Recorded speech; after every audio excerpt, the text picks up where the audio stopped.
Bienvenidos a todos en este nuevo podcast, en este nuevo ratito de historia.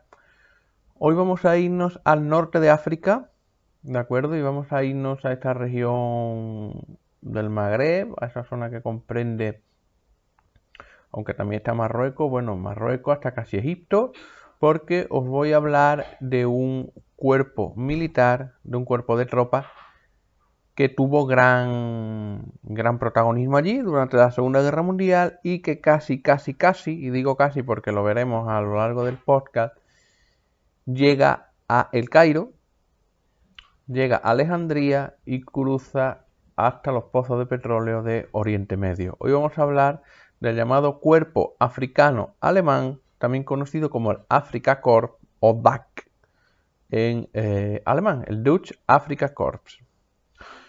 Bueno, pues esta fuerza militar sería enviada al norte de África, ¿de acuerdo? Como complemento a las tropas italianas que estaban estacionadas allí, en la zona de Libia, de Túnez, en la frontera con Egipto, y que estaban siendo derrotadas por las tropas aliadas, principalmente británicos, neozelandeses, australianos, en fin, lo que se conoce como la Commonwealth, ¿de acuerdo? El comandante más importante de esta unidad sería el general Erwin Rommel, que sería secundado también por otro general, que sería una de sus manos derechas, que sería Hans-Jürgen von Arnim. Pero el principal sería Erwin Rommel. En una entrevista con Hitler, tras la campaña de Francia, tras las campañas polacas, la campaña de Francia, los Países Bajos, Hitler lo destinó allí y le preguntó que qué quería, qué tipo de unidad quería. Entonces, ni corto ni perezoso, el mariscal Rommel le dijo: hombres que manejen tanques con la misma pericia con la que manejarían un BMW. Dicho y hecho, lo pone al mando de esta unidad, lo manda allí, al Zorro del Desierto, el cual ya había dado muestras de su pericia, de sus diligencias, de su habilidad y de su capacidad en la campaña de Francia. Él solía desconectar la radio, no solía escuchar a sus comandantes superiores y en una de sus acciones, bueno, pues solo perdiendo 4 tanques, capturó en una semana 100.000 hombres, ¿vale? Los envolvió, los capturó. Esa es una de sus hazañas en la invasión de Francia. Fuera como fuese, como se dice coloquialmente, pues es enviado al norte de África. ¿Cuál es el contexto del norte de África? Bueno, pues el norte de África es una zona de combate plana, casi llana, inmensa, ¿vale? Llegó a Libia, ese desierto de Libia que se extiende a lo largo de miles de kilómetros hasta Egipto, sin prácticamente obstáculos. Bueno, había a lo mejor un barranco, un pequeño río, pero no había obstáculos, no es Europa, ¿vale? Era una guerra, se dijo que la guerra al norte de África era una guerra entre caballeros, una guerra simple, práctica, en el que se respetaban los convenios de Ginebra, en fin. El mariscal Rommel sabía inglés, interrogaba a los prisioneros de importancia personalmente, en fin. Era una guerra mucho más sencilla y mucho más limpia que la que ocurría en Europa. ¿Qué ocurre? Bueno, pues que en este escenario inmenso, esto permite a la fuerza mecanizada poner en práctica de la forma más pura posible o más íntegra posible el combate mediante unas maniobras de gran movilidad. Fíjate la cantidad de kilómetros cuadrados que había para ello, sin colinas, sin montañas, sin poblaciones, sin puntos estratégicos. Había pequeñas ciudades, había villas, había de todo tipo de habitantes y de poblaciones aquí, pero no es como Europa, repito. Por lo tanto, este arte de la guerra era precisamente una de las mayores habilidades de la Wehrmacht, es decir, ese Blitzkrieg, pero imagínate en el desierto sin prácticamente ningún obstáculo. Tenemos que decir que la franja de mar, el mar que separa África de Italia, ¿vale? Era muy cortita, pero no estaba exenta de peligros, tanto por aire como por el agua, ¿vale? Ya que la fuerza aeronaval permanente en el Mediterráneo que tenían los británicos no dejaban a las tropas del eje expandirse.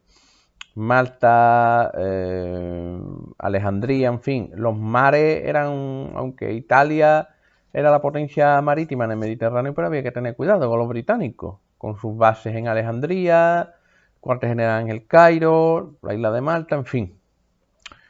Había que tener bastante cuidado. ¿Cuáles son los antecedentes de la llegada de este Afrika Korps de Rommel? Bueno, pues la batalla de Grecia, la invasión por sorpresa de Mussolini a Grecia, que lo hicieron retroceder hasta Albania, pues había debilitado la posición británica en el norte de África. Esta operación militar de invasión de Grecia por parte de Italia fue secundada por Alemania al ver que los italianos no podían con los griegos, la llamada Operación Marita. Bueno, y esto permitió a los soviéticos, aunque nos desviemos muy brevemente del asunto, permitió a los soviéticos rearmarse para la Operación Barbarroja y crear más tanques, más aviones, más armas, en fin. Esas 6 semanas fueron esenciales, según las memorias, entre otros, de Stalin y de altos oficiales soviéticos. El día 12 de febrero del año 41, Hitler envía en apoyo a los italianos a la Afrika Korps bajo las órdenes del teniente general Erwin Rommel, que sería el segundo jefe del ejército del norte de África, que estaba mandado por el general italiano Italo Garibaldi. Aunque bueno, sobre el papel Rommel era el auténtico líder de este ejército.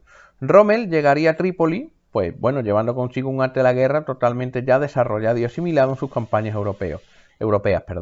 Su misión era mantener la línea al frente y dar apoyo a los italianos, no dejando que los británicos expulsaran a las fuerzas del eje de África, para evitar abrir otro posible frente en el sur de Europa, como ocurriría en el año 43 con la invasión aliada de Sicilia.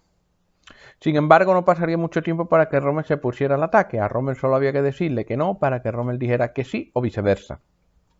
Era una especie de alma libre. Bueno, a los pocos días de llegar con su ejército, Rommel pues tomaría una posición ofensiva, que no defensiva, y llevó a las tropas al eje a una serie de sucesivas victorias contundentes, derrotando a las tropas inglesas, tropas británicas más bien dicho, en la batalla de Gazala, Tobruk y Marsa Matruh. Cabe la importancia de Tobruk por ser la refinería de petróleo, en fin, y que estaba acumulada la reserva de petróleo en ese lugar, ¿vale? Por lo cual es muy importante para Rommel. Es muy curioso que las tropas alemanas llegó a un punto en que se quedaron sin combustible justo encima del suelo libio, que ya sabéis la potencia petrolífera que es, pero bueno, no dejan de ser ironía de la vida. Cabe decir que en todo momento el ejército germano-italiano, ¿vale?, se encontró en una cierta inferioridad, tanto en tropa como en suministro. Rommel no era muy ducho, muy experto en logística, así que bueno, esto también lo condenó en cierta manera. Los británicos podían recibir suministros casi ilimitados por Egipto y los alemanes lo tenían que traer desde el sur desde Sicilia e Italia, con el consiguiente los submarinos británicos, la aviación y los traidores, que había un almirante italiano, un alto oficial italiano marítimo, que revelaba a los aliados el horario de convoyes y de tropas de suministro y de refuerzos que iban hacia África, lo cual lo complicaba todo. No obstante, la mala organización del ejército británico permitió que la inigualable experiencia del ejército alemán en la batalla de movimiento llevara a triunfo aplastante en la mano de Rommel. Así fue como se fraguó la leyenda del Zorro del Desierto, convirtiéndose en una leyenda tanto para propios como para extraños. Es decir, fue uno de los pocos oficiales, yo creo que por no decir el único, que fue no adorado, pero sí fue admirado por Hitler y por Churchill. Volvemos a el frente de batalla y a finales de marzo de ese año 41 el Afrika Korps atacaría a las tropas británicas presentes en Libia al mando del general Archibald Wavell. La audacia de Rommel y su valiosa experiencia en la utilización de los tanques sorprendería a las tropas británicas. Ya a mediados de abril, italianos y alemanes alcanzaron la frontera de Egipto, capturaron al general O'Connor y aislaron el puerto de Tobruk, donde la guarnición compuesta de soldados australianos consiguió resistir a cambio de duras pérdidas. Los británicos pidieron refuerzos y en mayo pensaron que estaban en condiciones de emprender un contraataque. ¿Qué ocurre? Que a pesar del éxito inicial resultó un fracaso. En junio volvieron a tratar de organizar una nueva ofensiva, que tampoco tuvo éxito. Ya el mes de julio, Churchill se hartó, los británicos saltaron y el general Wavell fue relevado y tomó el mando el general Sir Claude Auchinleck.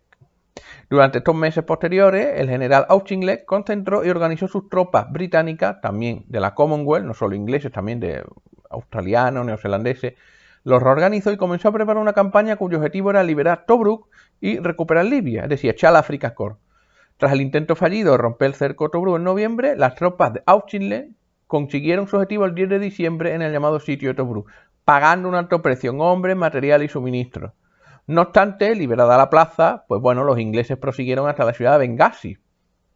Por cierto, una de las ciudades donde se terminó de liquidar el régimen de Gaddafi en el año 2011, curiosamente, que ocuparon el 24 del mismo mes. Sin embargo, el éxito de los británicos fue transitorio, ya que para enero del 21, finales de enero del año 21 de enero del año 42, Rommel volvió al ataque, reconquistó en este caso Tobruk, y los británicos se replegaron hacia el oeste.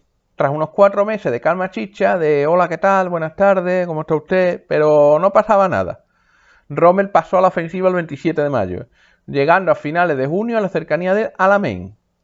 Gracias a la victoria de Tobruk, Rommel ascendió en el escalafón militar y recibió el bastón de mariscal de campo.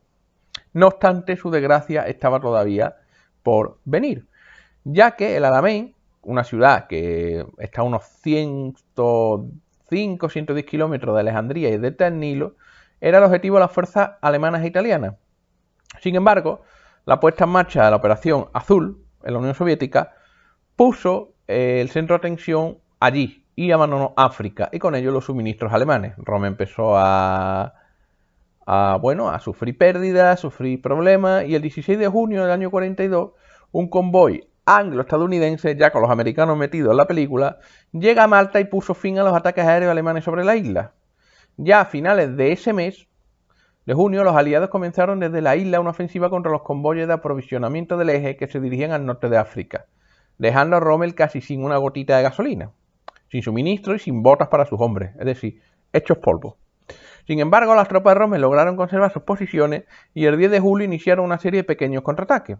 Los británicos reorganizaron a sus tropas, ahora mucho más numerosas y prácticamente con recursos ilimitados, en torno al Alamein. Ahí se lo jugarían todo, planificando una batalla entre lo que quedaba el Afrika Korps, el Afrika Korps, aunque muy de aquella manera desmoralizado y sin materiales, y los británicos. El 1 de julio, Rommel, que sabía que los americanos estaban llegando a Egipto como refuerzo a las tropas británicas, aprovechó la última oportunidad que tenía en sus manos para vencer a los británicos y atacó el Alamein en la primera batalla del Alamein. Sin embargo, no logró rechazar a los británicos y la ofensiva quedó estancada el 27 de julio.